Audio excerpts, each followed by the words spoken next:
لله نحمده ونستعينه ونستغفره ونعوذ بالله من شرور أنفسنا ومن سيئات أعمالنا من يهده الله فلا مضل له ومن يضلل فلا هادي له وأشهد أن لا إله إلا الله وحده لا شريك له وأشهد أن محمدا عبده ورسوله يا أيها الذين آمنوا اتقوا الله حق تقاته ولا تموتن إلا وأنتم مسلمون يا أيها الناس اتقوا ربكم الذي خلقكم من نفس واحدة وخلق منها زوجها وبث منهما رجالا كثيرا ونساء واتقوا الله الذي تساءلون به والأرحام إن الله كان عليكم رقيبا يا أيها الذين آمنوا اتقوا الله وقولوا قولا سديدا يصلح لكم أعمالكم ويغفر لكم ذنوبكم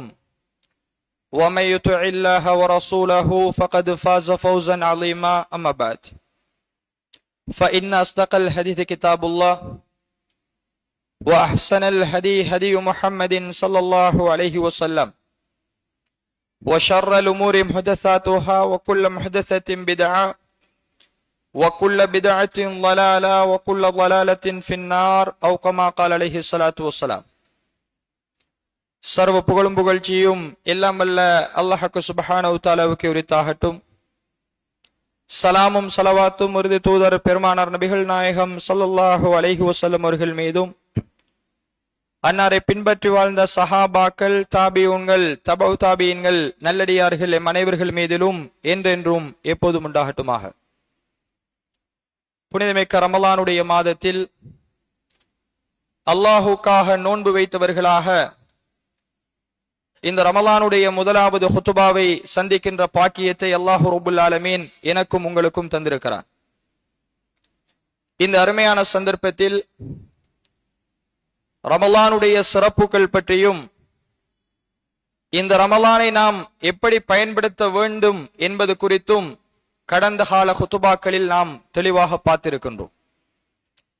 இன்றைய இந்த ஹுத்துபா பிரசங்கத்தை பொறுத்தவரைக்கும் நமது வாழ்வில் நாம் எடுத்து நடக்க தவறிய அல்லாஹுடைய ஒரு மிகப்பெரிய கட்டளை, இஸ்லாமிய சட்டக்கலையில் வலியுறுத்தப்பட்ட இஸ்லாத்தினுடைய ஃபர்லான அம்சங்களில் மிக முக்கியமான ஒரு அம்சம் என்று நமக்கு சொல்லப்பட்டிருக்கின்ற, எங்களில் அநேகமானவர்கள் தங்களுடைய வாழ்வில் நடைமுறைப்படுத்துவதற்கு தவறுகின்ற ஒரு மிக முக்கியமான ஒரு சட்டம் குறித்து இந்த ஹுத்துபா பிரசங்கத்தில் தெளிவூட்டுவது இந்த ரமலானுடைய மாதத்தில் குறிப்பாக நோன்போடு நாம் அமர்ந்திருக்கின்ற இந்த வேளையில் பொருத்தமாக இருக்கும் என்று நினைக்கிறேன். அது என்ன ஃபர்லான சட்டம் என்ன அப்படி என்று கேட்டால், இஸ்லாமிய வாரிசுரிமை சட்டமும் எங்களுடைய மரணத்திற்கு பின்னால் எங்களுடைய சொத்துக்களை எங்களுடைய வாரிசுகளுக்கு எவ்வாறு பங்கீடு செய்ய வேண்டும் என்கின்ற அல்லாஹுடைய கட்டளையும், அதை சொத்துரிமை என்று சொல்லுவார்கள், வாரிசுரிமை சட்டம் என்று சொல்லுவார்கள், பாக பிரிவினை என்று பல பெயர்களில் அது அழைக்கப்படுவதை நாங்கள் பார்க்கிறோம். இதில் மிக உண்மையான ஒரு செய்தி என்ன அப்படி என்று கேட்டால், சொத்து பங்கீடு என்றாலே என்ன என்று தெரியாத அதிகமான முஸ்லிம்கள் இருப்பதை பார்க்கிறோம். எனவே கண்ணியத்துக்குரிய சகோதரர்களே, குறிப்பிட்ட நேரத்திற்குள் முடியுமான அளவுக்கு இஸ்லாமிய சொத்து பங்கீடு, இஸ்லாமிய வராசத்து சட்டம், வாரிசுரிமை சட்டம் என்ன சொல்கிறது, அதை நாம் எப்படி புரிந்து வைத்திருக்கின்றோம், அதனுடைய நிலைகள் என்ன என்பதை மிக சுருக்கமாக இந்த ஹுத்துபா பிரசங்கத்தினூடாக உங்களுக்கு சொல்லி காட்டலாம் என்று ஆசைப்படுகிறேன். உண்மையில் எப்படி தொழுகை எங்களுக்கு ஃபர்லோ, ரமலானுடைய மாதத்தில் நோன்பு எங்களுக்கு ஃபர்லோ, வசதி படைத்தவர்கள் மீது ஹஜ்ஜு கடமையோ ஃபர்லோ, வசதி படைத்தவர்கள் மீது ஜகாத் ஃபர்லோ, அது மாதிரி இஸ்லாம் எங்களுக்கு சொல்லுகின்ற ஒரு ஃபர்ல், எங்களுடைய சொத்துக்களை நாங்கள் அல்லாஹ் சொல்லுகிற முறைப்படி பிரிக்க வேண்டும். அது என்ன சொத்து பங்கீடு, எப்பொழுது அதை நடைமுறைப்படுத்த வேண்டும், எப்பொழுது அது எங்கள் மீது கடமையாகும் என்பது குறித்து அடிப்படையான சில செய்திகளை கண்ணியத்துக்குரிய சகோதரர்களை, அல்லாஹ்வின் நல்லடியார்களை நாங்கள் புரிந்து கொள்ள வேண்டும். அல்லாஹு தஆலா திருமறை குர்ஆனில் நாங்கள் ஹதீஸ்களுக்கு போவதற்கு முன்னாடி சூரத்து நிசாவுடைய 7வது வசனத்திலே இருந்து 11வது வசனம், 12வது வசனம், 13வது வசனம், 14வது வசனம், இன்னும் சூரத்து நிசாவுடைய 176வது வசனம், இந்த எல்லா வசனங்களிலும் வாரிசுரிமை சட்டம், சொத்து பங்கீடு எப்படி நடக்க வேண்டும் என்பது குறித்து மிக தெளிவாக அல்லாஹ் பாடம் நடத்தியிருக்கிறார். ஒரு கணக்கு பாடம். யார் யாருக்கு சொத்தில் எவ்வளவு பங்கு போக வேண்டும் என்பதை எந்த கருத்து வேறுபாடும் இல்லாமல் நாங்கள் தெளிவாக புரிந்து கொள்கின்ற அளவுக்கு அல்லாஹுடைய திருமறை குர்ஆனே எங்களுக்கு தீர்வு சொல்லி நிற்கின்றது. இதை சொல்லிவிட்டு அல்லாஹ் ரப்பல் ஆலமீன் என்ன சொல்கிறான் தெரியுமா? யுபையினுல்லாஹு லகும் அன் தலில்லு. நீங்கள் வழிகட்டு போகாமல் இருப்பதற்காகத்தான் இந்த வாரிசுரிமை சட்டத்தை அல்லாஹ் ரப்பல் ஆலமீன் உங்களுக்கு அவனுடைய திருமறையில் தெளிவுபடுத்தியிருக்கிறான் என்று அல்லாஹுடைய குர்ஆன் சொல்கிறது. ஒருவர் மரணித்து விட்டால் சொத்துக்காக 2 சகோதரர்கள் அடித்துக் கொள்வதை பார்க்கிறோம். ஒருவர் மரணித்த மறுகணமே சொத்துக்காக குடும்பம் கோட்டிலே போய் நிற்கின்ற நிலையை பார்க்கிறோம்.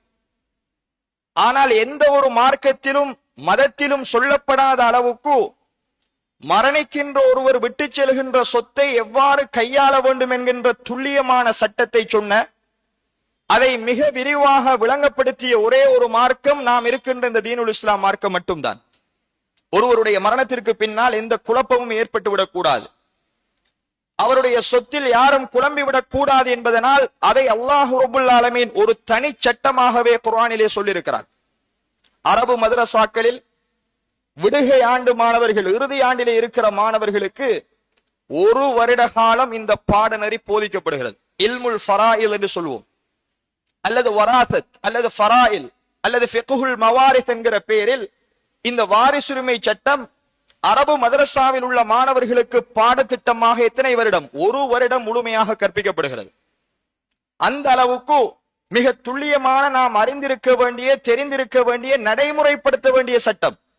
அல்லாஹ் சொல்கிறான், நீங்கள் ஆளுக்கால் பிணக்குப்பட்டு கொள்ளாமல் இருப்பதற்கும் உங்களுக்குள் வழிகேடுகள் புகுந்து விடாமல் இருப்பதற்கும் இந்த சட்டங்களை நாங்கள் உங்களுக்கு தெளிவுபடுத்துகிறோம். எனவே யார் யாருக்கு என்னென்ன பங்கு போக வேண்டும் என்கிற கணக்கை எல்லாம் அல்லாஹ் சொல்லிவிட்டு மிக பயங்கரமான ஒரு செய்தியை சொல்கிறார். அதுதான் கண்ணியத்துக்குரிய சகோதரர்களை நாங்கள் பயந்து நடக்க வேண்டிய மிக முக்கியமான எச்சரிக்கை. அல்லாஹுடைய அனைத்து சட்டங்களையும் வாரிசுரிமை சம்பந்தமாக அல்லாஹ் சொல்லிவிட்டு சொல்கிறான், தில்க ஹுதூதுல்லாஹ், இதுதான் அல்லாஹ் உங்களுக்கு இட்ட வரம்பாகும்.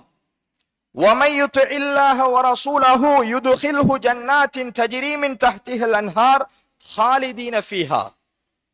யார் அல்லாஹுக்கும் அல்லாஹுடைய தூதருக்கும் வழிபட்டு அல்லாஹுக்கும் அல்லாஹுடைய தூதருக்கும் கட்டுப்பட்டு நடக்கிறாரோ அவரை அல்லாஹ் சுவர்க்கத்தில் நுழைவிக்கின்றான். அதன் கீழ் ஆறுகள் ஓடிக்கொண்டிருக்கிறது, அதில் அவர் நிரந்தரமாக இருப்பார். தாலிகல் ஃபௌசுல் அலீம், அதுதான் மகத்தான வெற்றியாகும் என்று அல்லாஹ் குர்ஆன்ல சொல்றான். சொல்லிவிட்டு 2வது வசனம், சூரத்து நிசாவுடைய 14வது வசனம், சூரத்து நிசாவுடைய 11வது வசனத்தை புரட்டி பாருங்கள். வாரிசுரிமை சட்டம் சம்பந்தமாக பேசுகிறது. 12வது வசனம் வாரிசுரிமை சம்பந்தமாக பேசுகிறது. நான் இப்பொழுது ஓதிய 13வது வசனத்திலே அதை சொல்லிவிட்டு அல்லாஹ் சொல்கிறான், இந்த விடயத்தில் அல்லாஹுக்கும் அல்லாஹுடைய தூதருக்கும் நீங்கள் வழிபட்டால் உங்களை அவன் சுவர்க்கத்தில் நுழைவிக்கின்றான், அதில் நீங்கள் நிரந்தரமாக இருப்பீர்கள். அதுவே உண்மையான மகத்தான வெற்றியாகும்.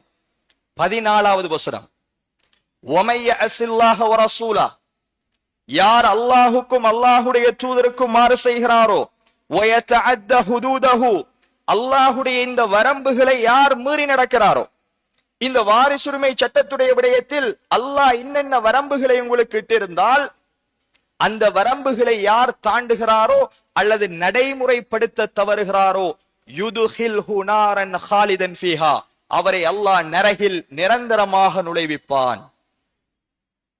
எனவேதான் கண்ணியத்துக்குரிய சகோதரர்களே, இது நாம் தெரிந்திருக்க வேண்டிய மிக முக்கியமான ஃபர்லான சட்டம். சொல்லிவிட்டு அல்லாஹ் சொல்கிறான், ஹாலிதன் ஃபீஹா வலஹு அஸாபும் முஹீன், அவரை நரகில் நிரந்தரமாக நுழைவித்து அங்கே அவருக்கு பயங்கரமான கொடுமையான வேதனை காத்திருக்கிறது என்று அல்லாஹ்வுடைய குர்ஆன் சொல்கிறது. எனவே வாரிசுரிமை சட்டம் என்பது அல்லாஹுவால் இடப்பட்ட மிக முக்கியமான வரம்பு என்பதை கண்ணியத்துக்குரிய சகோதரிகளை நாங்கள் மறந்துவிடக் கூடாது. சொத்து பங்கீடு என்றால் என்ன? வாரிசுகளுக்கான உரிமை என்றால் என்ன? ஒருவர் இந்த உலகத்தில் உழைக்கிறார், சொத்துகளை சேர்க்கிறார், சொத்துவத்தோடு மரணித்து விட்டார். சொத்துகளை சம்பாதித்து சொத்துவத்தோடு மரணித்த ஒரு மனிதன் அவருடைய மரணத்திற்கு பின்னால் இந்த உலகத்தில் அவர் விட்டு செல்கின்ற அத்துணையும் அவருடைய சொத்துக்கள். அது அவருடைய வளவாக இருக்கலாம், அவர் குடியிருக்கிற வீடாக இருக்கலாம், அவர் ஓடுகிற வாகனமாக இருக்கலாம், அவருடைய தங்க நகைகளாக இருக்கலாம், அவர் வைத்திருந்த கடையாக இருக்கலாம், அவருக்கு பிறர் கொடுக்க வேண்டிய கொடுமதிகள் கடனாக இருக்கலாம். அது எவ்வளவு ரூபாயாக இருந்தாலும் அத்துணையும் ஒரு மனிதன் மௌத்துக்கு பின்னால் இந்த உலகத்தில் விட்டு செல்கின்ற அனந்தர சொத்துக்கள். இந்த அனந்தர சொத்துக்கள் யார் யாருக்கு எப்படி பங்கு வைக்கப்பட வேண்டும் என்பதுதான் வாரிசுரிமை சட்டம். ஒருவருடைய மௌத்துக்கு பின்னால் அவர் விட்டு செல்கின்ற அவருடைய பொருளாதாரத்தை, சொத்தை நாம் எவ்வாறு பங்கீடு செய்ய வேண்டும் என்பதுதான் வாரிசுரிமை சட்டம் என்பதை கண்ணியத்துக்குரிய சகோதரர்களை புரிந்து கொள்ள வேண்டும்.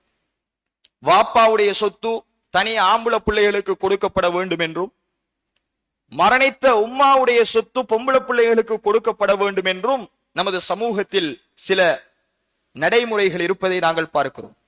ஆனால் அல்லாஹு தஆலா அதே சூரத்து நிசாவுடைய 7வது வசனத்திலே சொல்கிறான், லிர்ரிஜாலி நஸீபும் மிம்மா தரக்கல் வாலிதானி வல் அக்ரபூன் வலின்னிசாஇ நஸீபும் மிம்மா தரக்கல் வாலிதானி வல் அக்ரபூன். ஆண்களுக்கு அவருடைய பெற்றோர்கள் விட்டு செல்கின்ற, உறவினர்கள் விட்டு செல்கின்ற சொத்தில் ஆண்களுக்கும் பங்கு இருக்கிறது. அதே மாதிரி அல்லாஹ் சம உரிமையை சொல்கிறான். பெண்களுக்கு சொத்துரிமையை சொன்ன ஒரே மார்க்கம் இஸ்லாமிய மார்க்கம் மட்டும்தான். பெண்களுக்கும் பெண்களுடைய பெற்றோர்கள் விட்டு செல்கின்ற, உறவினர்கள் விட்டு செல்கின்ற சொத்தில் அவர்களுக்கும் சமனான பங்குகள் இருக்கின்றது என்று அல்லாஹ்வுடைய திருமறை குர்ஆன் சொல்லிவிட்டு சொல்கிறது, மிம்மா கல்ல அவ் கஸுர நஸீப மஃப்ரூதா. மரணித்தவர் விட்டு செல்கின்ற சொத்து குறைவான சொத்தாக இருந்தாலும் சரி அல்லது அதிகப்படியான சொத்தாக இருந்தாலும் சரி, அல்லாஹ்வால் விதியாக்கப்பட்ட குறிப்பிட்ட அளவு அவர்கள் ஒவ்வொருத்தருக்கும், ஆணுக்கும் பெண்ணுக்கும் நிர்ணயிக்கப்பட்டிருக்கின்றது. இதை பேணிக் கொள்ளுங்கள், இதை மீறினால் உங்களை நரகில் அல்லாஹ் நிரந்தரமாக நுழைவிப்பான். எனவே கண்ணியத்துக்குரிய சகோதரர்களே, அல்லாஹ்வின் நல்லடியார்களே, இது அல்லாஹ்வால் விதிக்கப்பட்ட ஒரு விதி. சிலர் நாம் என்ன சொல்கிறோம் தெரியுமா? இந்த உலகத்தில் நன்றாக உழைக்க வேண்டும், நல்லா சாப்பிட வேண்டும், எதையுமே மிச்சம் வைக்காமல் எல்லாத்தையும் அழித்து விட்டு அனைத்தையும் நாங்கள் சுகபோகித்து விட்டு மௌத்தாகிவிட வேண்டும் என்று சொல்கிறோம். இது இஸ்லாமிய கண்ணோட்டத்தில் பிழை.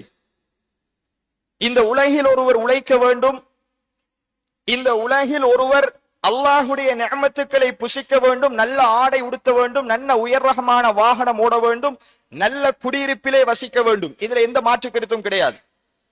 ஆனால் இஸ்லாம் சொல்கிறது, நீங்கள் மௌத்தாகின்ற பொழுது உங்களுடைய வாரிசுகளுக்காக இந்த உலகத்தில் சொத்துக்களை நீங்கள் விட்டு விட்டு செல்ல வேண்டும். ரசூலுல்லாஹி ஸல்லல்லாஹு அலைஹி வஸல்லம் அவர்கள் மக்காவில் சஅத் இப்னு அபீ வக்காஸ் ரலியல்லாஹு அன்ஹு அவர்கள் நோய்வாய்ப்பட்டிருக்கிறார்கள் என்பதை கேட்டு நோய் விசாரிக்க வந்தார்கள். சஅத் இப்னு அபீ வக்காஸ் ரலியல்லாஹு அன்ஹு அவர்கள் அல்லாஹ்வுடைய தூதரிடத்தில் சொல்கிறார், யா ரசூலல்லாஹ், லீ மாலும், எனக்கு சொத்துக்கள் இருக்கின்றது, என்னுடைய எல்லா சொத்துக்களையும் என்னுடைய மௌத்துக்கு பின்னால் பிறருக்கு நான் அன்பளிப்பு செய்து விடுவதற்கு விரும்புகிறேன், இது குறித்து நீங்கள் என்ன சொல்கிறீர்கள் யா ரசூலல்லாஹ் என்று கேட்டார். எதையும் மிச்சம் வைக்க கூடாது, இப்பொழுதே நான் வசியத்து செய்கிறேன், என்னுடைய மௌத்துக்கு பின்னால் என்னுடைய அனைத்து சொத்துகளையும் பிறருக்கு அல்லது ஏழைகளுக்கு பங்கு வைத்து கொடுத்து விடுங்கள் என்று நான் விரும்புகிறேன், உங்களுடைய கருத்து என்ன அல்லாஹ்வுடைய தூதரே என்று கேட்ட பொழுது நபிகள் நாயகம் ஸல்லல்லாஹு அலைஹி வஸல்லம் சொன்னார்கள், காலலா, உங்களுடைய சொத்தை உங்களுடைய மௌத்துக்கு பின்னால் உங்களுடைய அனந்தரக்காரர்கள், உங்களுடைய வாரிசுகளுக்கு கொடுக்காமல் அனைத்தையும் ஏழைகளுக்கு கொடுத்து விட முடியாது என்று ரசூலுல்லாஹி ஸல்லல்லாஹு அலைஹி வஸல்லம் அவர்கள் மறுத்து விட்டார்கள். உடனே அவர் இரண்டாவது கேள்வி கேட்டார், ஃபஷ்ஷத்ர், அப்படி என்றால் என்னுடைய சொத்தில் அரைவாசியை கொடுக்கட்டுமா அல்லாஹ்வுடைய தூதரே? அல்லாஹ்வுடைய தூதர்வர்கள் இல்லை என்பார்கள். மூன்றாவது சொன்னார், ஃபஸ்ஸுலுஸ், அப்படி என்றால் என்னுடைய சொத்தில் 1/3 பகுதியை நான் அல்லாஹ்வுடைய பாதையில் கொடுக்கட்டும்? அல்லாஹ்வுடைய தூதர் சொன்னார்கள், அஸ்ஸுலுசு கஸீர், 1/3 அதிகம்தான் என்று சொன்னார். சொல்லிவிட்டு அல்லாஹ்வுடைய தூதர்கள் சொன்ன வார்த்தை தான் மிக முக்கியமானது. என்ன சொன்னார்கள்? அன் ததஅ வரஸதக அக்னியா கைரும் மின் அன் ததஅஹும் ஆலதன் யதகஃபஃபூன நாஸ ஃபீ ஐதீஹிம். உன்னுடைய வாரிசுகளை பிறர்களிடத்தில் கையேந்துபவர்களாக நீ விட்டுச் செல்வதை விட அவர்களை பண வசதி படைத்தவர்களாக நீ விட்டுச் செல்வதே உனக்கு சிறந்ததாகும் என்று நபிகள் நாயகம் ஸல்லல்லாஹு அலைஹி வஸல்லம் சொன்னார். எனவே எங்களுடைய மௌத்துக்கு பின்னால் எங்களுடைய சொத்துக்களை எங்களுடைய வாரிசுகளுக்காக விட்டுச் செல்வதை அல்லாஹ்வுடைய தூதர் ஸல்லல்லாஹு அலைஹி வஸல்லம் அவர்கள் அந்த சஹாபிக்கு சொல்கிறார். எல்லாவற்றையும் அழித்தொழித்து விட்டு உன்னுடைய வாரிசுக்கு எதையும் மிச்சம் வைத்து விடாமல் நீ மௌத்தாகிவிடக் கூடாது. உன்னுடைய மௌத்துக்கு பின்னால் உன்னுடைய வாரிசுகள் பிறரிடத்தில் கையேந்துகிற நிலைக்கு ஆளாக கூடாது.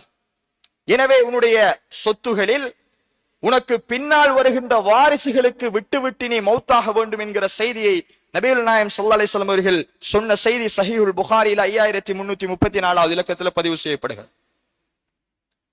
எனவே கண்ணியத்துக்குரிய சகோதரர்களே, அல்லாஹ்வுடைய நடிகார்களே, சொத்துக்களை வாரிசுகளுக்காக சேர்ப்பதும் மார்க்கத்தில் உள்ள ஒரு அம்சம் என்பதை நாங்கள் புரிந்து கொள்ள கடமைப்பட்டிருக்கிறோம். அதே நேரம் கண்ணியத்துக்குரிய சகோதரர்களே, எங்களுக்கு எங்களுடைய பெற்றோரிடத்திலே இருந்து சேர வேண்டிய சொத்தில் நாம் அதை எங்களுடைய உரிமையை பெற்றுக் கொள்வதற்கு போராட வேண்டும் என்பதையும் இஸ்லாம் மிக தெளிவாக நமக்கு சொல்லாமல் இல்லை. அந்த அளவுக்கு அல்லாஹ்வுடைய தூதர் ஸல்லல்லாஹு அலைஹி வஸல்லம் அவர்கள் சொத்துரிமையினுடைய விடயத்தில் ஒருவருடைய உரிமைக்காக அவர் போராடலாம் என்று சொன்னார். ஒரு மனிதர் அல்லாஹ்வுடைய தூதரிடத்தில் வருகிறார், வந்து சொன்னார், யா ரசூலல்லாஹ், ஒரு மனிதர் என்னுடைய சொத்தை பலவந்தமாக பறித்துக் கொள்வதற்கு விரும்புகிறார், இது குறித்து நீங்கள் என்ன சொல்கிறீர்கள்? அல்லாஹ்வுடைய தூதர் சொன்னார்கள், லா துஅதீஹி மாலக், உன்னுடைய சொத்தை உன்னுடைய பொருளாதாரத்தை அவருக்கு கொடுத்து விடாதே. உடனே அவர் கேட்கின்றார், யா ரசூலல்லாஹ், அரஐத இன் காதலனி, என்னுடைய சொத்தை நான் அவருக்கு கொடுக்காவிட்டால் அவர் என்னோடு சண்டைக்கு வருகிறார், அப்பொழுது நான் என்ன செய்வது? அல்லாஹ்வுடைய தூதர் சொன்னார்கள், கால் காத்தில்ஹு, நீயும் அவரோடு உன்னுடைய சொத்துக்காக சண்டைக்கு செல். மீண்டும் அவர் அல்லாஹ்வுடைய தூதரத்தில் கேட்கிறார், யா ரசூலல்லாஹ், அரஐத இன் கதலனி, அவர் என்னை அந்த சண்டையில் கொன்றுவிட்டால்? அல்லாஹ்வுடைய தூதர் சொன்னார்கள், ஃபஅன்த ஷஹீத், உன்னுடைய சொத்துக்காக நீ போராடி கொல்லப்பட்டால் நீ ஒரு ஷஹீதுடைய அந்தஸ்தை பெறுவாய். அல்லாஹ்வுடைய பாதையில் போராடி கொல்லப்பட்டவர்களுடைய நன்மை உனக்கு கிடைக்கும் என்று சொன்னார்கள். மீண்டும் கேட்கிறார், யா ரசூலல்லாஹ், அரஐத இன் கதல்துஹு, அந்த சண்டையில் நான் அவனை கொன்று விட்டால், எவன் என்னுடைய சொத்தை பலவந்தமாக அபகரிக்க வந்தானோ அவனோடு சண்டையிட்டு நான் அவனை கொலை செய்து விட்டால் என்னுடைய நிலை என்ன? அல்லாஹ்வுடைய தூதர் சொன்னார்கள், ஹுவ ஃபின்னார், அவர் நரகத்தில், கொல்லப்பட்டவர் நரகத்தில், உன்னுடைய சொத்தை அபகரிக்க வந்தவர் நரகத்தில், உனக்கு மீது எந்த குற்றமும் இல்லை என்றார்கள் அல்லாஹ்வுடைய தூதர் ஸல்லல்லாஹு அலைஹி வஸல்லம். சஹீஹுல் முஸ்லிமில 140வது ஹதீஸாக இந்த செய்தி பதியப்படுகிறது. எனவே கண்ணியத்துக்குரிய சகோதரர்களே, எங்களுடைய சொத்து எங்களுடைய உரிமை, எங்களுடைய பெற்றோரிடத்திலிருந்து எங்களுக்கு வர இருப்பது அல்லது எங்களுடைய உறவினர்களிடத்திலிருந்து எங்களுக்கு வர இருப்பது நாம் மனம் விரும்பி யாருக்காவது கொடுத்தாலே அல்லாமல் அதை போராடியாவது பெற்றுக் கொள்வதை இஸ்லாம் எங்களுக்கு வலியுறுத்துகிறது. ரசூலுல்லாஹ் சொன்னார்கள், மன் குத்தில தூன மாலிஹி ஃபஹுவ ஷஹீத், யார் தன்னுடைய பொருளாதாரத்திற்காக போராடி கொல்லப்பட்டாரோ அவர் ஷஹீதுடைய அந்தஸ்தை பெறுவார் என்று ரசூலுல்லாஹி ஸல்லல்லாஹு அலைஹி வஸல்லம் சொன்னார். இந்த அளவுக்கு சொத்துரிமையை பாதுகாப்பதற்கு இஸ்லாம் வழிவகுத்திருக்கிறது. எனவே கண்ணியத்துக்குரிய சகோதரர்களே, ஒருவர் மௌத்தாகிவிட்டால் அவருடைய சொத்தை நாங்கள் அனந்தரக்காரர்கள் வாரிசுகளுக்கு பிரிப்பதற்கு முன்னாடி சில நடைமுறைகளை கையாள வேண்டும். அதுல மிக முக்கியமான முதலாவது நடைமுறை, சொத்தை நாங்க பிரிப்பதற்கு முன்னாடி ஒருவர் மரணித்து அவருடைய மரணத்திற்கான செலவு, அவருக்கு கஃன் செய்வது, அவருடைய கஃனை கொள்வனவு செய்வது, மஞ்சு பொட்டி தயாரிப்பது, அவரை அடக்கம் செய்வதற்குண்டான ஒரு சிறு செலவு இருக்குமே, அந்த செலவை குடும்பத்தாரில் யாரும் பாரம் எடுக்கவில்லை என்றால், ஒருவருக்கு யாரும் முன்வரவில்லை, குடும்பத்தார் யாரும் செலவழிப்பதற்கு அந்த மையத்திற்கு தயாரில்லை என்கின்ற பொழுது அவருடைய சொத்திலே இருந்து அவருடைய மையத்தை நல்லடக்கம் செய்வதற்குண்டான அனைத்து செலவையும் எடுத்துவிட்டுத்தான் சொத்தை பிரிக்க வேண்டும். இது முதலாவது அம்சம். இரண்டாவது, அந்த மையத் கடனோடு மௌத்தாகி இருந்தால் அவருடைய சொத்தில் இருந்து அவர் கடன் கொடுக்க வேண்டிய கொடுமதிகள் அத்துணையையும் நாங்கள் தீர்த்து விட்டுத்தான் சொத்தை அனந்தரக்காரர்கள் வாரிசுகளுக்கு பிரிக்க வேண்டும். இதில் நாம் தெளிவாக ஒன்றை புரிந்து கொள்ள வேண்டும். நிறைய பேர் தொழிலோடு இருக்கிறோம், நிறைய பேர் வர்த்தகம் செய்கிறோம், வியாபாரம் செய்கிறோம், நிறைய பேருக்கு கொடுமதிகள் கடன் இருக்கிறது. ஆனால் நாம் விடுகின்ற தவறு என்ன தெரியுமா கண்ணியத்துக்குரிய சகோதரர்களே? அந்த கடனுடைய விவரத்தை நம்மோடு மாத்திரம் வைத்துக் கொள்கிறோம். இந்த கடன் எவ்வளவு உண்டு எனக்கு மட்டும்தான் தெரியும், என்னுடைய போனில் பதிவு செய்து வைக்கிறேன் அல்லது ஒரு துண்டில் எழுதி மறைத்து வைக்கிறேன், என்னுடைய மனைவிக்கு கூட தெரியாது. அந்த நிலையில் உங்களை மௌத்து சந்தித்து நீங்கள் மௌத்தானால் நீங்கள் ஒரு கடனாளி. கடன் பட்டவர் உங்களை மனமு வந்து மன்னித்து ஹலால் சொல்லாத வரைக்கும் நீங்கள் மறுமையில் போகின்ற இடம் நரகம் என்றார்கள் நபிகள் நாயகம் ஸல்லல்லாஹு அலைஹி வஸல்லம். எனவே எங்களுடைய கடனுடைய விடயத்தை நாங்கள் பப்ளிக்காக எங்களுடைய குடும்பத்திற்கு, எங்களுடைய மனைவிக்கு, எங்களுடைய பிள்ளைகளுக்கு தெரியப்படுத்த வேண்டும். நான் இன்னாருக்கு இவ்வளவு கொடுமதி இருக்கிறது, நான் மரணித்தால் என்னுடைய கடனை அடைத்து விடுங்கள். அதே போல் எங்களுக்கு யாராவது கொடுமதிகள் இருந்தாலும் அதையும் நாங்கள் எங்களுடைய மனைவிக்கு தெரியப்படுத்தணும். இன்னாருக்கு 1 கோடி ரூபாய் கொடுத்திருக்கிறேன், இன்னாருக்கு 10 லட்சம் ரூபாய் கொடுத்திருக்கிறேன், நான் மௌத்தானால் அவரிடத்திலே இருந்து இதை வாங்கிக் கொள்ளுங்கள், ஏனென்றால் அதுவும் அவருடைய சொத்து.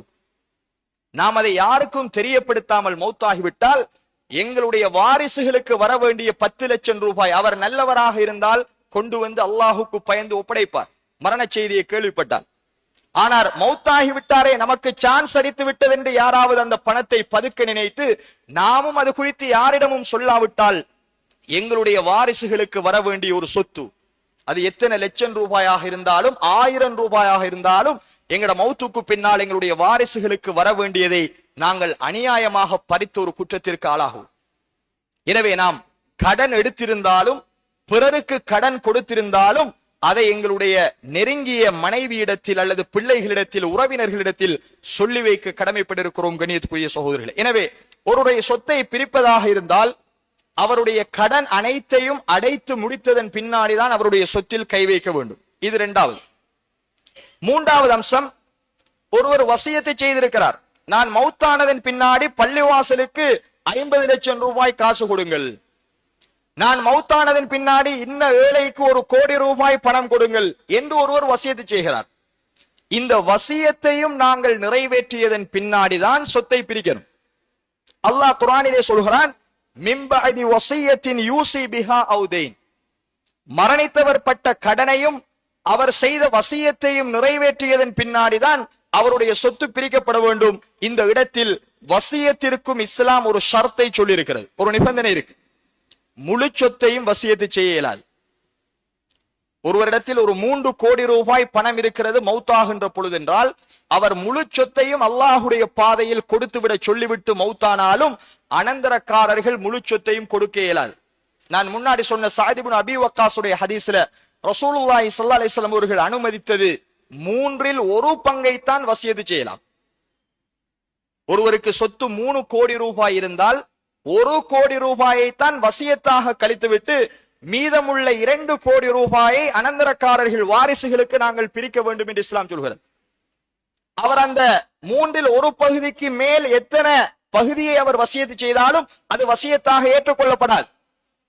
எனவே அவர் சொன்னவருக்கு 3இல் 1 பகுதியை தான் வசியத்தாக நிறைவேற்ற வேண்டும் என்பதை கண்ணியத்துக்குரிய சகோதரர்களை, அல்லாஹ்வின் நல்லடியார்களே, இஸ்லாம் சொல்கிறது. இது 3வது. 4வது, உலகில் வாப்பா உயிரோடு இருக்கின்ற பொழுது பிள்ளைகளுக்கு செலவழித்திருப்பார். ஒருவரை டாக்டருக்கு படிக்க வைத்திருப்பார், அதனுடைய செலவு ஒரு 2 லட்சம் ரூபாயாக இருக்கும். இன்னொருவரை என்ஜினியருக்கு படிக்க வச்சிருப்பார், அந்த செலவு 1 லட்சம் ரூபாயாக இருக்கும். அல்லது ஒரு பிள்ளைக்கு ஒரு மோட்டார் சைக்கிள் வாங்கி கொடுத்திருப்பார், ஒரு 8 லட்சம் ரூபாயாக இருக்கும்.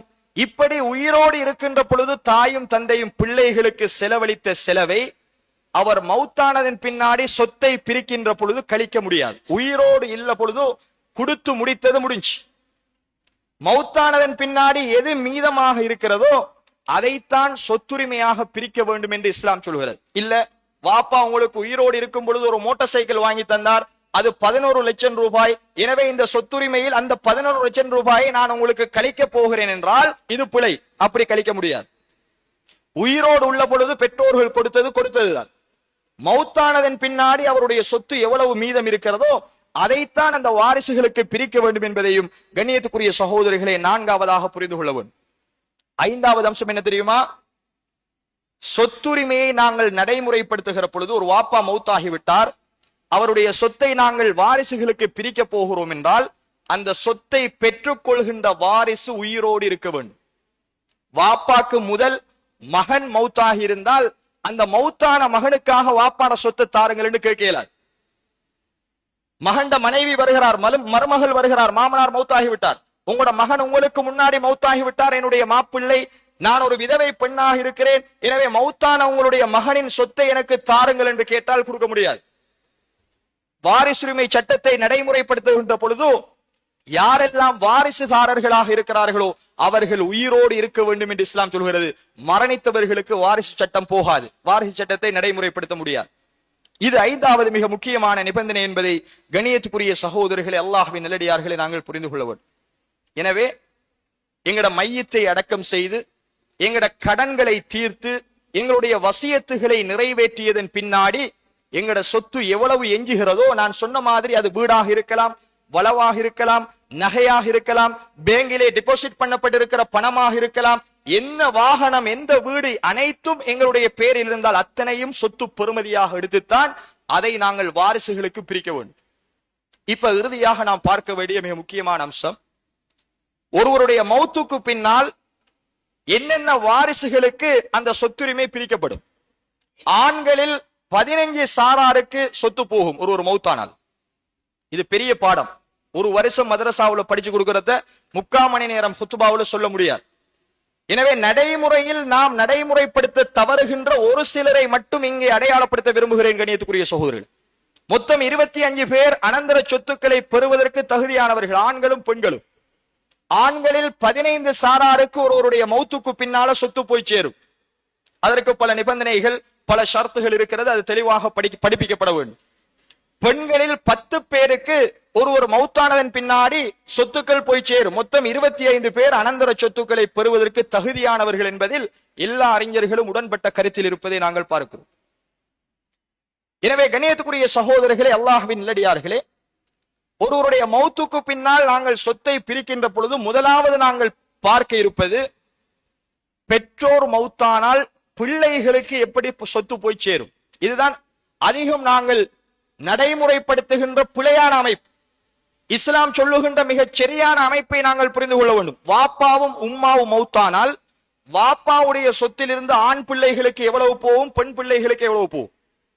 உம்மா மௌத்தானால் உம்மாவுக்கு சொத்து இருந்தால் அந்த உம்மாவுடைய சொத்து ஆண் பிள்ளைகளுக்கு எவ்வளவு போகும், பெண் பிள்ளைகளுக்கு எவ்வளவு போகும் என்பதை அல்லாஹ் சூரத்து நிசாவுல மிக தெளிவாக சொல்லியிருக்கிறான். ஒருவருக்கு குழந்தை இருப்பது என்பது 3 விதமாகத்தான் இருக்கலாம். ஒன்று ஆண் குழந்தை மட்டும் இருக்கும், அல்லது பெண் குழந்தை மட்டும் இருக்கும், அல்லது ஆண் குழந்தையையும் பெண் குழந்தையையும் அல்லாஹ் சேர்த்து கொடுத்திருப்பான். இந்த 3 வகையில தான் ஒரு உம்மா வாப்பாக்கு பிள்ளைகள் இருக்க முடியும் என்று இஸ்லாம் சொல்கிறது. இதுல கண்ணியத்துக்குரிய சகோதரர்களே, அல்லாஹ் ரப்புல் ஆலமீன் யூசிகுமுல்லாஹு ஃபீ அவுலாதிக்கும், உங்களுடைய பிள்ளைகளுடைய விடயத்தில் உங்களுடைய சொத்து அவர்களுக்கு எப்படி போய் சேர வேண்டும் என்று அல்லாஹ் உங்களுக்கு வசியத்து செய்திருக்கிறான் என்று விட்டு அல்லாஹ் கணக்கு சொல்கிறான். உங்களுக்கு ஒரே ஒரு பொம்பளை புள்ளதான் இருக்கு. ஒவ்வொரு பெற்றோரும் கவனமாக, நாங்க தூக்கத்தை மறந்து எங்கட வாழ்க்கையில நடைமுறைப்படுத்துகிற சட்டம் இது. கொஞ்சம் கவனமாக கேளுங்கள். உங்களுக்கு வாரிசு என்று இருப்பது ஒரே ஒரு பொம்பளை புள்ள மட்டும்தான். அல்லாஹ் ரப்புல் ஆலமீன் சொல்கிறான், وَإِنْ كَانَتْ وَاحِدَةً فَلَهَا النِّصْفُ, உங்களுக்கு ஒரே ஒரு பெண் குழந்தை இருக்குமாக இருந்தால், அது வாப்பா மௌத்தானாலும் சரி உம்மா மௌத்தானாலும் சரி, உம்மாட சொத்தில் இருந்தும் வாப்பாட சொத்தில் இருந்தும் அந்த பெண் குழந்தைக்கு உங்களோட சொத்தில் அரைவாசி போய் சேரும் என்று அல்லாஹு தஆலா குர்ஆன்ல சொல்லும். வாப்பா மௌத்தாகி விட்டார், வாப்பாவுடைய மொத்த சொத்து பெறுமதி மௌத்தானதன் பின்னாடி கடன் வசியத்தெல்லாம் கழித்து 1 கோடி ரூபாய் இருக்கின்றால், அந்த ஒத்த மகளுக்கு 50 லட்சம் ரூபாயை அவருடைய அனந்தர சொத்தாக கொடுக்கணும். வாப்பா மௌத்தானால் ஒரே ஒரு பொம்பளை பிள்ளை இருக்கிறார்களுக்கு அரவாசி சொத்து அந்த பொம்பளை பிள்ளை. அதே மாதிரி அல்லாஹ் ரப்புல் ஆலமீன் தொடர்ந்து சொல்கிறான், فَإِنْ كَانَتْ وَاحِدَةً فَلَهَا النِّصْفُ فَإِنْ كُنَّ نِسَاءً فَوْقَ اثْنَيْنِ அல்லது فَوْقَ اثْنَتَيْنِ فَلَهُنَّ ثُلُثَا مَا تَرَكَ. 2 பொம்பளை பிள்ளையோ, ஒருவருக்கு பொம்பளை பிள்ளை மட்டும் தான் இருக்கு, ஆண் குழந்தைகள் கிடையாது. ஒரு பெண் குழந்தை இருந்தால் அவருடைய சொத்தில், தாயின் சொத்தில் இருந்து அரைவாசி போகும். தாய் மௌத்தானால் தந்தை மௌத்தானால் தன்னுடைய தந்தையுடைய சொத்திலே இருந்து அரைவாசி கொடுக்கணும். தொடர்ந்து அல்லாஹ் சொல்கிறான், 2 பெண் குழந்தைகள் இருக்குமாக இருந்தால் அல்லது 2க்கு மேற்பட்ட பெண் குழந்தைகள் இருக்குமாக இருந்தால், 3 இருக்கலாம், 4 இருக்கலாம், 5 இருக்கலாம், ஒருவருக்கு 30 பெண் குழந்தை இருந்தாலும் ஒரே சட்டம் தான். என்ன? சுலுசா மாத்தரக், 3இல் 2 பகுதியை அந்த பெண் குழந்தைகளுக்கு கொடுக்க வேண்டும். மொத்த சொத்தின் பெறுமதி விளங்குவதற்காக ஒரு பொதுமதியை சொல்றேன். 3 கோடி ரூபாய் என்றால் அந்த சொத்தில் 3இல் 2 பகுதி 2 கோடி ரூபாயை 2 பொம்பளை பிள்ளையும் கொடுக்கும். அவர்கள் தங்களுக்குள் சமனாக பிரிக்கணும். 2 பொம்பளை பிள்ளையும் ஆளுக்கு 1 கோடி எடுப்பாங்க. 3 பொம்பளை பிள்ளையாக இருந்தால் அந்த 2 கோடியையும் 3 பொம்பளை பிள்ளையும் பிரிச்செடுக்கணும். 5 பொம்பளை பிள்ளை இருந்தால் 5 பொம்பளை பிள்ளைகளும் அந்த 2 கோடியையும் பிரிச்செடுக்கணும். அதில் அவர்கள் சமமாக பிரிக்கணும். ஆனால் இஸ்லாம் சொல்கிறது, ஒரே ஒரு பெண் குழந்தை இருந்தால் உங்கள் சொத்தில் அரைவாசி கொடுக்கப்பட வேண்டும் பெற்றோருடைய. 2 பெண் குழந்தைகளோ 2க்கு மேற்பட்ட பெண் குழந்தைகளோ அவருக்கு இருக்குமாக இருந்தால் 3இல் 2, 3 கோடி என்றால் 2 கோடி ரூபாய் பெண் குழந்தைக்கு கொடுக்கப்பட வேண்டும். இது இஸ்லாம் பெண் குழந்தைக்கு சொல்கின்ற சட்டம். அதே மாதிரி கண்ணியத்துக்குரிய சகோதரர்களே, ஆண் குழந்தை குறித்து இஸ்லாம் சொல்கிறது, ஒருவருக்கு ஆம்பளை புள்ள மட்டும்தான் இருக்கு. ஆம்பளை புள்ள இருந்தால் அதிகமான சொத்து ஆம்பளை பிள்ளைக்கு தான் போகும். இதான் இஸ்லாம் சொல்கிற சட்டம். ஆண் குழந்தைக்கு தான் உங்களுடைய சொத்தில் அதிகமான பங்கு போகும். ஆண் குழந்தை மட்டும்தான் உங்களுக்கு இருக்கு. ஒரு ஆம்பளை பிள்ளையாக இருந்தாலும் சரி, 2-3 ஆம்பளை பிள்ளையாக இருந்தாலும் சரி, பொம்பளை பிள்ளையே உங்களுக்கு கிடையாது. இப்படி இருந்தால் அல்லாஹ் ரப்பல் ஆலமீன் திருமறை குர்ஆனிலே தெளிவாக சட்டம் சொல்கிறான். கண்ணியத்துக்குரிய சகோதரர்களே, ஏனைய அனந்தரக்காரர்களை எல்லாம் கணக்கு பார்க்கணும். பாப்பா மௌத்தானா உம்மா உயிரோடு இருந்தால் உம்மாவுடைய பங்கு போகும். ஏனைய அனந்தரக்காரர்களுடைய சொத்துகள் எல்லாம் கொஞ்சம் கொஞ்சமாகத்தான் பிரிக்கப்படும். மீதமுள்ள அனைத்தும் ஆம்பளை பிள்ளைக்கே சேரும் என்று அல்லாஹ் சொல்றார். மிஞ்சுகிற அனைத்தும் அனந்தரக்காரர்கள் ஏனையவர்களுக்கு போனது போக மீதமுள்ள அனைத்து சொத்துக்கும் ஆம்பளை பிள்ளை ஒரு ஆளாக இருந்தால் அந்த ஒருவனுக்கே அனைத்து சொத்தும் சொந்தம். 2 பேர் இருந்தால் முழு சொத்தையும் 2 பேரும் சமமாக பிரித்துக் கொள்வார்கள். 3 ஆம்பளை பிள்ளை இருந்தால் 3 பேரும் சமமாக பிரித்துக் கொள்வார்கள் என்று அல்லாஹுடைய திருமறை குர்ஆன் சட்டம் சொல்கிறது. 3வது சாரார், ஆண் குழந்தையும் பெண் குழந்தையும் கலந்திருந்தால் அல்லாஹ் ரப்பல் ஆலமீன் சொல்கிறான், யூசிகுமுல்லாஹு ஃபீ அவுலாதிக்கும் லிஸ்ஸகரி மிஸ்லு ஹல்லில் உன்ஸயைன். நீங்கள் பெண் குழந்தைக்கு கொடுப்பதை போல 2 மடங்கு ஆண் குழந்தைக்கு கொடுக்க வேண்டும். ஒருவருக்கு ஒரு பொம்பளை புள்ள ஒரு ஆம்பளை புள்ள இருக்கு. 3 கோடி ரூபாய் சொத்தை அவர் விட்டு செல்கிறார். விளங்குவதற்காக சொல்கிறேன், ஆண் குழந்தைக்கு ஒரு ஆம்பளை புள்ளதான், ஒரு பொம்பளை புள்ளதான். 3 கோடி ரூபாய் மொத்த சொத்தின் பெறுமதி. அந்த 3 கோடி ரூபாயில கண்ணியத்துக்குரிய சகோதரிகளை 2 கோடியை ஆம்பளை பிள்ளைக்கு நீங்கள் கொடுக்க வேண்டும். 1 கோடி தான் பொம்பளை பிள்ளைக்கு கொடுக்க வேண்டும். இது அல்லாஹுடைய சட்டம். ஆணும் பெண்ணும் கலந்திருந்தால் ஒரு பொம்பளை பிள்ளை 3 ஆம்பளை பிள்ளை இருந்தால் 3 ஆம்பளை பிள்ளைக்கும் 2 வீதம் கொடுக்க வேண்டும். ஆம்பளை பிள்ளைகளை எல்லாம் 2 நம்பராக எண்ணிக்கொள்ளுங்கள். 2, 4, 6. பொம்பளை பிள்ளை 1, மொத்தம் 7. அப்ப 3 ஆண் குழந்தையும் ஒரு பொம்பளை பிள்ளையும் இருந்தால் சொத்தை 7ஆக பிரித்து பெண்ணுக்கு 1 பங்கு தான் போகும். மிச்சம் 6 பங்கும் ஆண் குழந்தைகளுக்கு போகும். ஆளுக்கு 2, 2, 2. இது அல்லாஹுடைய கணக்கு, அல்லாஹுடைய சட்டம். எனவே கண்ணியத்துக்குரிய சகோதரர்களே, அல்லாஹ்வின் நல்லடியார்களே, இந்த நிலை அல்லாஹ் சொல்லுவது தில்க ஹுதூதுல்லாஹ், இது அல்லாஹுடைய கணக்கு. வமயதஅத்த ஹுதூதஹு யுத்கில்ஹு நாரன் ஹாலிதன் ஃபீஹா. அல்லாஹுடைய இந்த வரமை எவர் மீறுகிறானோ அவனை நரகில் அல்லாஹ் ரப்பல் ஆலமீன் நிரந்தரமாக நுழைவிப்பான். நஊது பில்லாஹி மின்ஹா. எங்கட சொத்து ஆண் குழந்தைக்கு 2 வீதம் போக வேண்டும். ஆனால் நமது சமுதாயத்தில் மிகப்பெரிய அநியாயம் நடக்கிறது. பொம்பளை பிள்ளைக்கு இருக்கிற சொத்தை எல்லாம் கொடுத்து விட்டு ஆண் குழந்தைகளை நடுரோட்டிலே விடுகிறோம், வெளிநாட்டுக்கு அனுப்புகிறோம். நீ உழைத்து உண்ணலாம், உனக்கு கைகால் இருக்கிறது, அது பொம்பளை பிள்ளை பாவம் என்று அவனை அனுப்புகிறோம். கண்ணியத்துக்குரிய சகோதரர்களே, அல்லாஹ்வின் நல்லடியார்களே, அவன் குற்றவாளி அல்ல. சொத்துக்கு உரிமையாளராக மௌத்தான உங்களை அல்லாஹ் நாளை மறுமையில் விட மாட்டான். இது அல்லாஹுடைய சட்டம், இது அல்லாஹுடைய வரம்பு, இது அல்லாஹுடைய கிதாப். அல்லாஹுடைய கிதாபை மாற்றிய சமுதாயத்தை அல்லாஹ் ரப்பல் ஆலமீன் அழித்திருக்கிறான். அந்த சமுதாயத்தை வேறறுத்திருக்கிறான் என்று அல்லாஹ் குர்ஆனிலே சொல்கிறார். என்னுடைய இந்த வரம்பை மீறினால் உன்னை நரகில் நிரந்தரமாக நுழைவிப்பேன் என்று அல்லாஹ் சொல்கிறார். எனவே ஆண் குழந்தையும் பெண் குழந்தையும் கலந்திருந்தால் ஆணுக்கு 2 வீதம் கொடுக்க வேண்டும், பெண்ணுக்கு 1 வீதம் கொடுக்க வேண்டும் என்பதை அல்லாஹுடைய திருமறை குர்ஆன் சொல்லி காட்டுவதை கண்ணியத்துக்குரிய சகோதரர்களை, அல்லாஹ்வின் நல்லடியார்களை நாங்கள் பார்க்கிறோம். அதே போல பிள்ளைகள் மௌத்தானால் ஆண் குழந்தையாக இருந்தாலும் பெண் குழந்தையாக இருந்தாலும் பிள்ளைகளுடைய சொத்திலிருந்து பெற்றோருக்கு சொத்து போகும். அது எப்ப நடக்கும் என்றால், பெற்றோர்கள் மௌத்தாகுவதற்கு முன்னாடி புள்ள மௌத்தாயிருக்க. எங்கட மகனோ மகளோ வாப்பா உம்மாவுக்கு முன்னாடி மௌத்தாகி அவருக்கு சொத்து இருந்தால், நல்லா உழைச்ச பிசினஸ் பண்ணின தொழில் செய்த ஒரு குழந்தை மௌத்தாகி விட்டது அல்லாஹுடைய ஏற்பாட்டின் காரணமா, அந்த ஆண் பெண் குழந்தையினுடைய சொத்திலிருந்து பெற்றோர்களுக்கும் பங்கு இருக்கிறது என்று அல்லாஹுடைய திருமறை குர்ஆனிலே அல்லாஹ் ரப்பல் ஆலமீன் சொல்கிறான். இதுல ஒன்றை தான் பார்க்கணும். எங்கட புள்ளட சொத்து எங்களுக்கு கிடைக்க வேண்டுமாக இருந்தால் நாங்கள் பார்க்க வேண்டியது எங்கட புள்ளைக்கு புள்ளரிக்கா பேர குழந்தை. எங்களை கல்யாணம் முடிச்ச என்னுடைய மகனோ என்னுடைய மகளோ அவளுக்கு வாரிசு இருந்தால் அல்லாஹ் ரப்பல் ஆலமீன் சொல்கிறான், தாய்க்கும் தந்தைக்கும் 6இல் 1 பங்கு கொடுக்கணும்.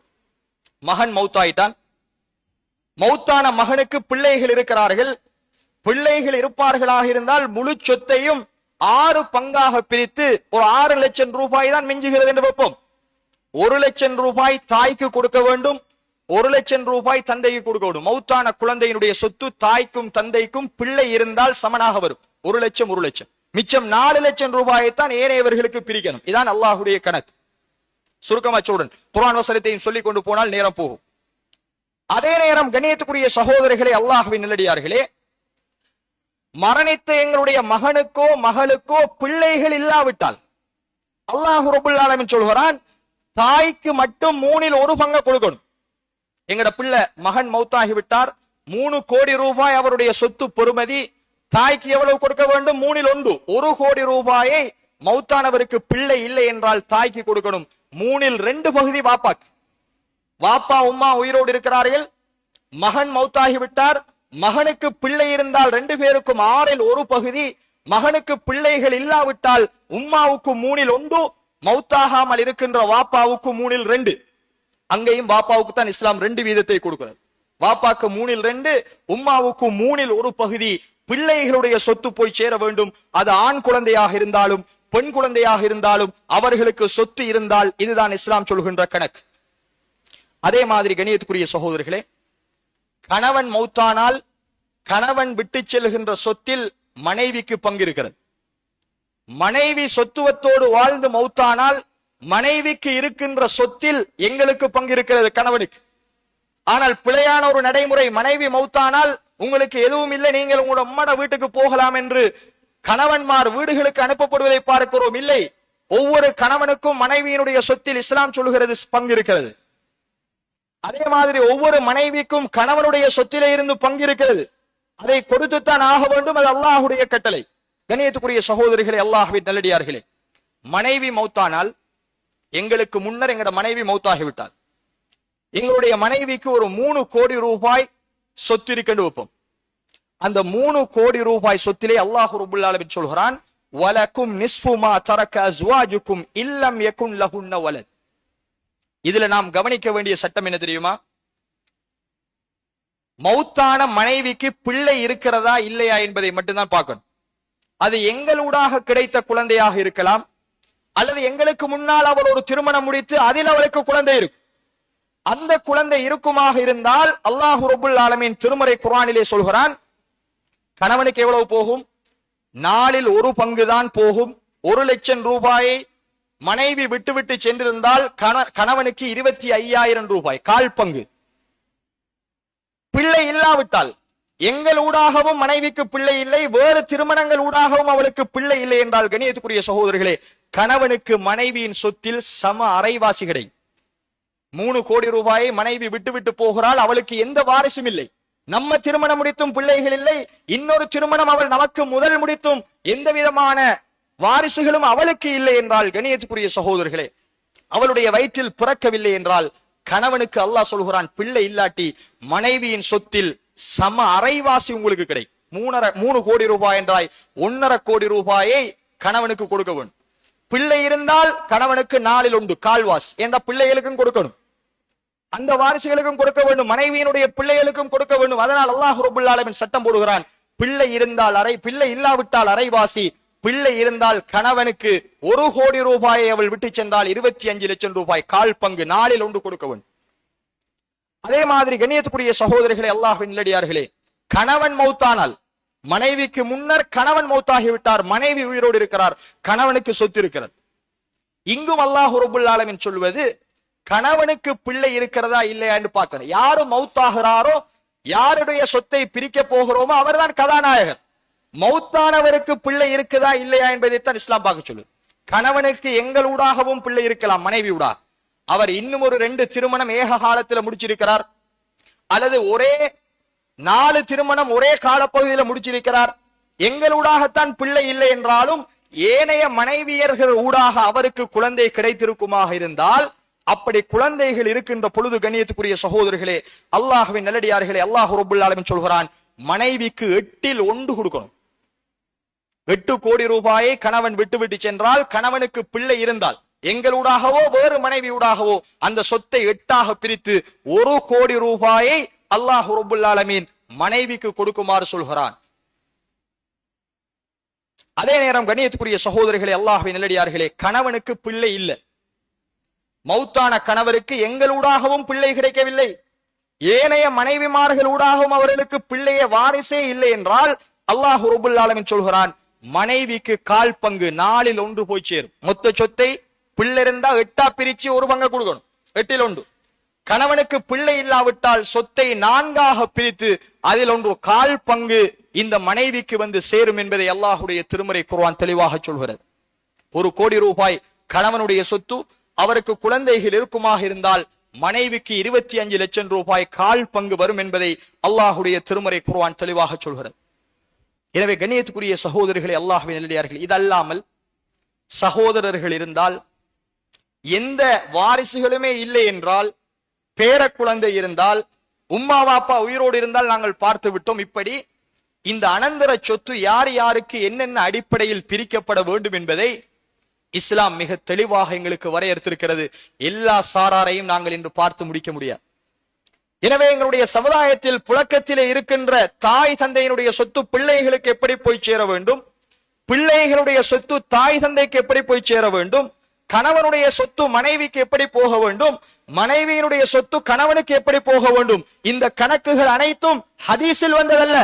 குர்ஆனில் சூரத்து நிசா 11வது வசனம், 12வது வசனம், 13வது வசனம், 14வது வசனம், சூரத்து நிசாவுடைய 176வது வசனத்திலே அல்லாஹ் ரப்பல் ஆலமீன் கணக்கு பாடம் நடத்திய மிக முக்கியமான ஒரு சட்டம், ஃபரீலத்தம் மினல்லாஹ்.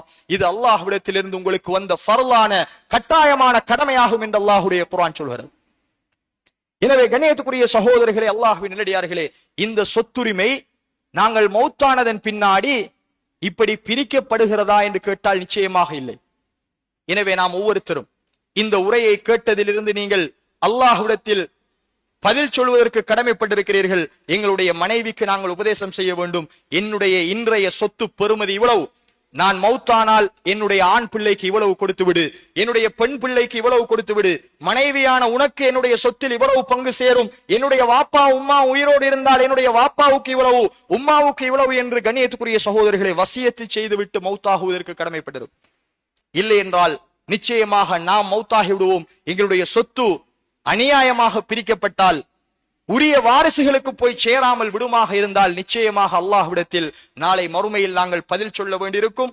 அல்லாஹ் ரப்பல் ஆலமீன் நாளை மறுமையில் எங்களை நிரந்தர நரகத்தில் அவனுடைய வரம்பை மீறினால் தள்ளுவதாக எச்சரித்திருக்கிறான். அப்படிப்பட்ட மிக முக்கியமான ஒரு சட்டம். எனவே இந்த சட்டத்தை புரிந்து கண்ணியத்துக்குரிய சகோதரர்களே, அல்லாஹ்வின் நல்லடியார்களே, எங்களுடைய வாழ்வில் நடைமுறைப்படுத்துவதற்கு எல்லாம் வல்ல அல்லாஹ் தஆலா எனக்கும் உங்களுக்கும் தௌஃபீக் செய்வானாக. வ ஆகிரு தஅவானா அல்ஹம்துலில்லாஹி ரப்பில் ஆலமீன்.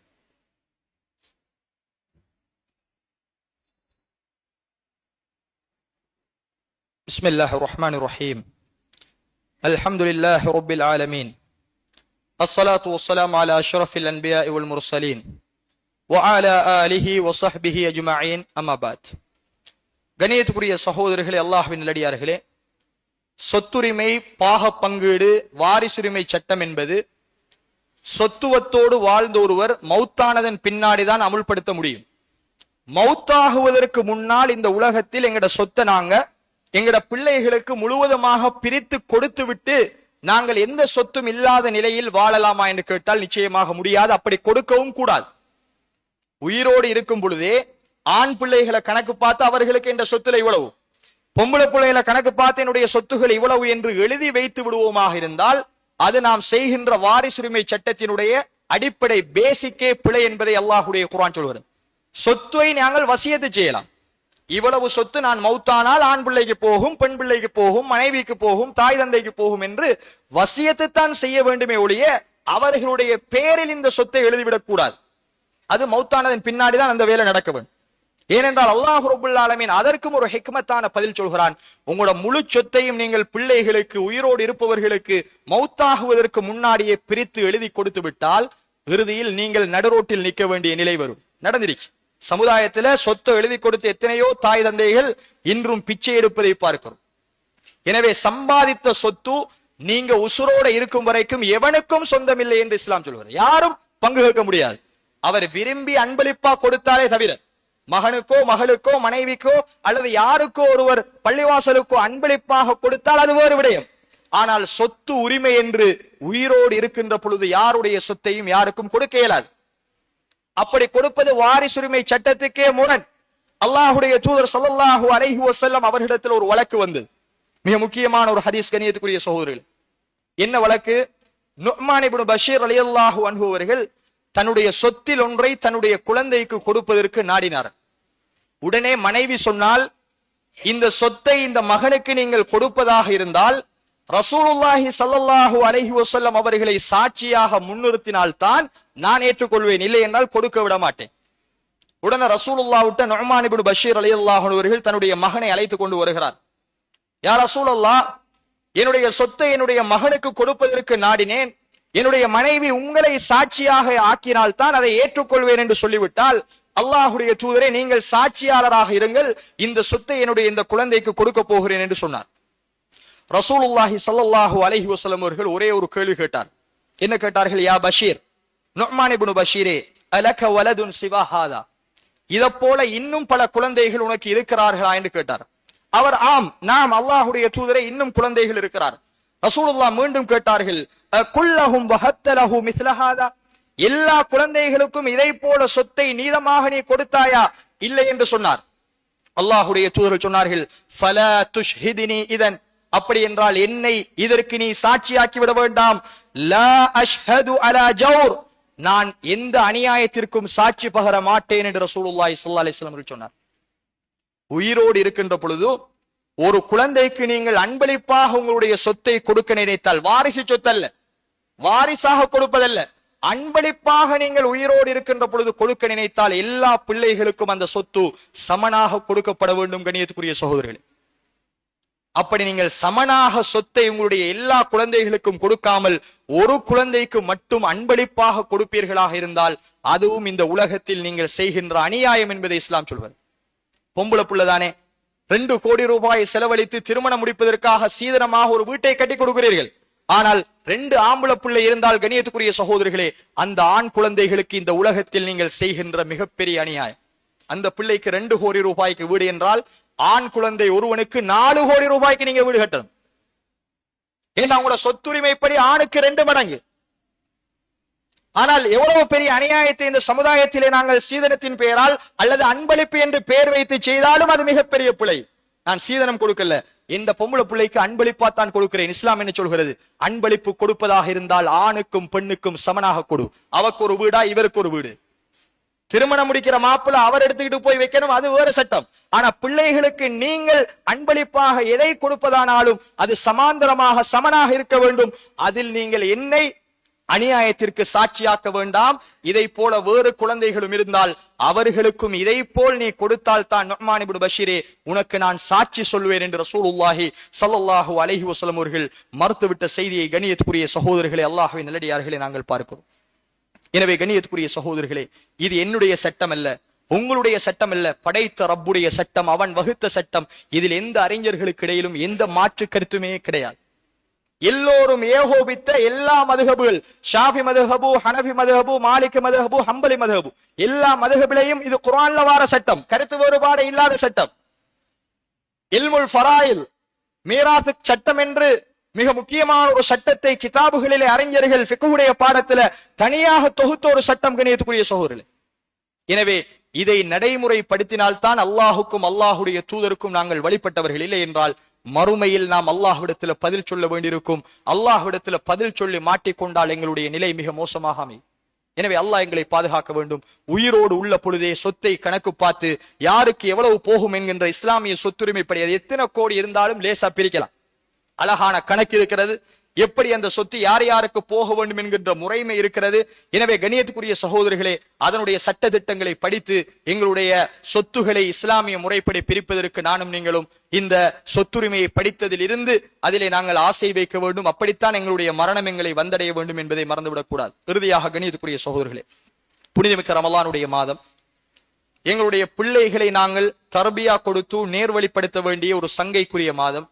எனவே இந்த புனிதமிக்க ரமலானுடைய மாதத்தில் உங்களுக்கு தெரியும், ஒவ்வொரு வருடமும் நமது பள்ளிவாசலில் தௌரத்து ரமலான் மாணவர்களுக்கான 10 நாட்களை கொண்ட தர்பியா நிகழ்ச்சி தொடராக லுஹர் தொழுகையிலிருந்து 2:30 மணி வரைக்கும் 10 நாட்கள் நடைபெறுகிறது.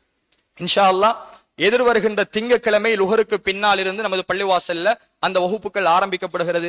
6ஆம் வகுப்பு படிக்கின்ற ஆண் மாணவர்களில் இருந்து 7 படிக்கின்ற ஆண் மாணவர்கள் வரைக்கும் அந்த வகுப்பிலே கலந்து கொள்ளலாம். இந்த முறை சவுதி அரேபியாவிலே இருக்கின்ற அல் இமாம் யூனிவர்சிட்டியினால் அங்கே உள்ள மாணவர்களால் வெளியிடப்பட்ட மிக முக்கியமான இஸ்லாமிய வாழ்க்கை வழிகாட்டி என்கின்ற நூலைத்தான் நாம் பாடத்திட்டமாக போட்டு மிக முக்கியமான பல பகுதிகளை, பிள்ளைகளுக்கு பிரயோசனமான பகுதிகளை உள்ளடக்கிய ஒரு பாடத்திட்டம் 10 நாட்களாக நமது பள்ளிவாசல்ல ரமலான்ல லுஹருக்கு பின்னால நடக்க இருக்கிறது. எனவே உங்களுடைய குழந்தைகள் 6ஆம் வகுப்பிலிருந்து 7 வரைக்கும் படிக்கக்கூடியவர்களை அது எத்தனை பேராக இருந்தாலும் அனுப்பி வையுங்கள். நிச்சயமாக ரமலானில் அவர்கள் பிரயோசனம் அடைவார்கள். அத்தனை பேருக்கும் நாங்கள் சான்றிதழ் வழங்கி அதில் பரீட்சை வைத்து வெற்றி பெறுகின்றவர்களுக்கு பரிசுகளும் வழங்கப்பட இருக்கிறது என்கிற செய்தியை தெரிவித்துக் கொள்கிறேன். பதிவு செய்ய விரும்புகிற சகோதரர்கள் வெளியில நோட்டீஸ் போர்ட்ல நம்பர் போடப்பட்டிருக்கிறது, ஒரு QR கோட் போடப்பட்டிருக்கிறது. அதை ஸ்கேன் பண்ணி ஒரு வாட்ஸ்அப் குரூப்பில் நீங்கள் இணைந்து கொண்டால் நிச்சயமாக வகுப்புகள் குறித்து எச்சரிக்கை, அதனுடைய பரீட்சை குறித்து சகல செய்திகளும் அறிவிக்கப்படும். எனவே கண்ணியத்துக்குரிய சகோதரர்களே, இந்த புனிதமிக்க ரமலானுடைய மாதத்தை அல்லாஹ் விரும்புகிற முறையில் நாங்கள் கழிப்போம். ஒவ்வொரு நாளும் சுபஹு தொழுகைக்கு பின்னாடி நமது பள்ளிவாசல்ல நபி வழியில் நம் தொழுகை என்கின்ற தலைப்பில் தொழுகை வழிகாட்டி, தொழுகையில நாம் விடக்கூடிய தவறுகளுக்கு உண்டான ஒவ்வொரு செய்திகளையும் இன்ஷா அல்லாஹ் 10 நிமிடங்கள் பார்த்து வருகிறோம். எனவே சுபஹுடைய அந்த பயான் நிகழ்ச்சியிலும் கலந்து கொள்ளுங்கள். தராவிஹுக்கு பின்னால் நடைபெறுகிற அந்த பயான் நிகழ்ச்சியிலும் கலந்து கொள்ளுங்கள். எல்லாம் வல்ல அல்லாஹ் தஆலா கேட்ட விடயங்களை எங்களுடைய வாழ்வில் நடைமுறைப்படுத்த எனக்கும் உங்களுக்கும் தௌஃபீக் செய்வானாக. வ ஆகிரு தஅவானா அல்ஹம்துலில்லாஹி ரப்பில் ஆலமீன்.